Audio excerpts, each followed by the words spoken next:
ఇంతేనండి. గవాక్ పుల్లగూర, జిల్లేకి chicken, బహారా rice చేసుకునండి. చాలా బాగుందండి. మీరు కూడా తిందురండి. ఈ బహారా రైస్లోకి ఇది చాలా బాగుంటుందండి. గవాక్ పుల్లగూర మీరు కూడా ట్రై చేయండి. ఈరోజు నా భోజనం అండి. ఇంకా ఏడు ఎత్తలేకపోయినాక అప్పుడు సపరేట్గా, అందుకండి ఇప్పుడు తినేప్పుడు ఎత్తుతాను, ఏమనుకోకండి. దీంట్లో పచ్చి ఉల్లిపాయలు మనం కోసి పెట్టుకోవచ్చు అండి. మనం పచ్చట్లో వేసుకుంటే పచ్చడి మిగిలిన ఉంటే చెడిపోతుంది, ఎర్రగడ్డ వాసన వచ్చేది మనం ఫ్రిడ్జ్లో పెట్టుకునేదాను. ఈ పచ్చడి వారంలో చెడిపోదండి. ఇంకా పుల్లగూర మీరు ట్రై చేయండి. గవాక్ పుల్లగూర మేమైతే ఈరోజు ఈ వంట చేసుకున్నామండి. బాయ్ అండి. హాయ్ అండి, ఎలా ఉండరండి? మీరు బాగున్నారండి? మీరు బాగుండరా? మీరు బాగుండాలని కోరుకుంటానండి. ఈరోజు మనం గవాక్ పుల్లగూర ఎలా చేసుకున్నా చూపించానండి. గవాకు, పచ్చిమిర్చి, ఉల్లిపాయలు, టమాటాలు అండి 3 పెద్దవి తీసుకుని, ఒక 6 ఎల్లుల్లిపాయలు, కొంచెం పుదీనా వేసుకున్నామండి. ఇవన్నీ మనము కొంచెం నూనె వేసుకొని మగ్గ పెట్టుకొని మళ్ళీ తరువాత పెట్టుకున్నామండి.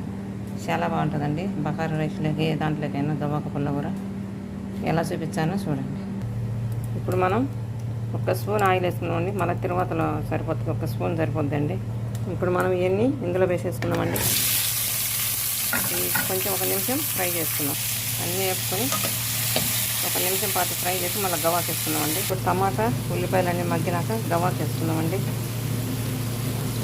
ఇలా గవాక్ వేసుకున్నాక చిన్న మంట మీద మనం బాగా గవాకి ఇంత మగ్గ పెట్టుకోవాలండి, లేకపోతే అడుగంటుంది. అప్పుడప్పుడు కలుపుకుంటూ ఉండాలండి, లేకపోతే చేదు వస్తుంది పచ్చడి. ఇటు దగ్గరుండి బాగా మగ్గ పెట్టుకొని మిక్సీ పట్టుకోవాలి. మనం కొద్దిగా చింతపండు వేసుకున్నామండి, కడిగి వేసుకోవాలి, ఏదన్నా ఉంటుంది. ఇంకా కొంచెం మగ్గ పెట్టుకున్నామండి. కొంచెం నీళ్ళు ఎగిరిపోతే చాలు, పక్కన పెట్టుకొని మిక్సీ పట్టుకున్నాం. అయిపోయిందండి. చల్లారి పెట్టుకొని మిక్సీ పట్టుకున్నాం. చల్లారని కొంచెం మనం ఇప్పుడు మిక్సీలో వేసుకొని మెత్తగా తిప్పకుండా 2 టిప్పులు అట్లా తిప్పుకుందామండి. పచ్చడి మెత్తగా ఏం అవసరం లేదు. ఇప్పుడు మనం మిక్సీ పట్టుకున్న పచ్చట్లకి తిరువాత వేసుకున్నామండి. ఒక చిన్న కప్పు తిరువాత గింజలు వేసుకోవాలండి. చిట్టుపట్లు ఆడాలి. చిట్టుపట్లు ఆడినాక వేసుకున్నామండి. ఇప్పుడు మనం కరివేపాకు వేసుకున్నామండి.